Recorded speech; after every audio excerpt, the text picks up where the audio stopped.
In the beginning, God creates the heavens and the earth in 6 days. He makes Adam and Eve, who spend their days with God until they give in to temptation by eating from a forbidden tree. Sin enters the world, and things get so bad that God floods the earth and starts over with Noah and his family. Years later, God calls Abraham to follow him with the promise to make Abraham the father of a great nation. Abraham obeys, and God gives him a son, Isaac. Isaac's son Jacob has 12 sons. Joseph, Jacob's favorite, becomes second in command of Egypt. God uses him to save his entire family and Egypt from starvation. Hundreds of years later, the Israelites are slaves in Egypt. Moses is called to lead the Israelites out of slavery. Joshua takes over after Moses and leads the people into the promised land.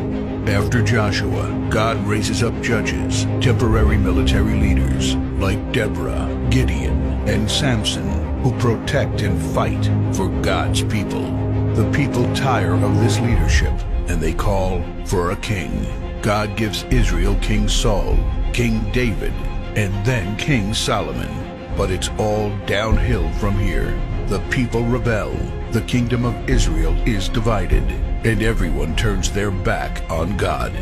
Prophets like Elijah, Isaiah, Micah, and Jeremiah warn that if people don't repent of their sins, there will be consequences. But the people ignore their warnings. The divided kingdoms are conquered, and God's people face captivity in foreign lands. People like Daniel show great courage and stand up for God when no one else does. Some of the exiled people return to the promised land, but for 400 years, God is silent. No prophets, no miracles, and no angel visitations. But then, the silence is broken when Jesus is born. He lives a perfect life, teaches truth, and performs miracles, proving He is God. He shows us the full extent of God's love by taking our place and dying on the cross for our sin. He is placed in a grave, but 3 days later, Jesus rises again, conquering sin and death. His followers travel the world, sharing the good news of His love and starting churches.